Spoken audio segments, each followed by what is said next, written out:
Bien bonjour, je me présente, je suis Claudine Blier, thérapeute en relation d'aide chez Regard en Soi. L'objectif de cette capsule d'aujourd'hui, c'est de vous présenter la 6e partie de mon atelier, La liberté d'être soi enfin.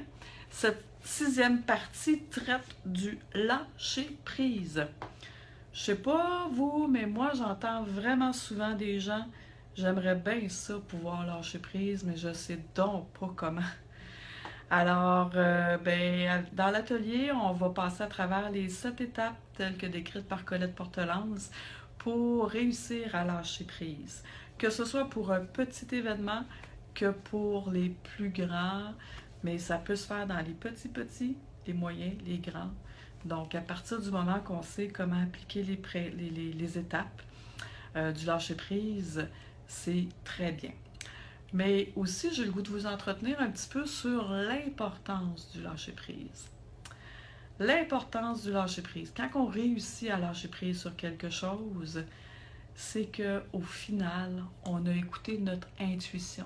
On a écouté notre petite voix à l'intérieur de nous qui nous mène vers l'endroit qu'on doit aller, à l'intérieur de soi, pour être satisfait ou du moins avoir plus de satisfaction dans ce qu'on fait, dans nos relations, ne serait-ce que d'avoir plus de satisfaction dans sa relation à soi.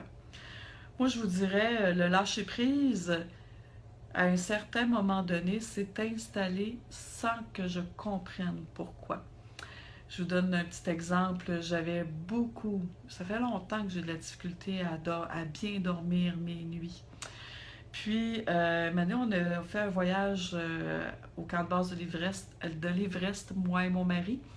Et puis, je vous dirais, 2 mois avant de partir, sans que je sache pourquoi, je sais que ça a commencé un vendredi soir du mois de janvier. J'ai réussi à dormir en me couchant toute ma nuit jusqu'au lendemain matin. Et ça a fonctionné pendant 7 mois.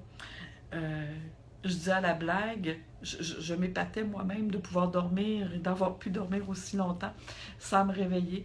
Je dis à la blague, j'ai perdu le bouton, là, tu sais, en off d'une lumière. Là. Ça a été mis à off, puis j'ai perdu la switch. J'ai plus jamais retrouvé cette switch-là. Alors, ce que ça s'est fait, c'est que ça s'est fait de façon inconsciente. Et j'ai pas travaillé là-dessus pour pouvoir réussir à dormir. Là. Ça s'est installé de même du jour au lendemain. Alors, j'ai été bien heureuse de pouvoir profiter de ça parce que ça m'a permis de faire les choses sans me soucier de ce qui était pour arriver le lendemain. Donc, ça a été vraiment très nourrissant de pouvoir le faire de cette façon-là. C'est juste une petite anecdote, mais dans l'atelier, vous allez vous-même découvrir comment réussir à lâcher prise selon ces 7 étapes-là.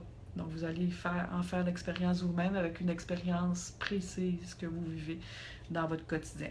Alors, au plaisir de vous voir et je vous remercie encore de votre fidélité à me suivre. Alors, au plaisir! Bye bye!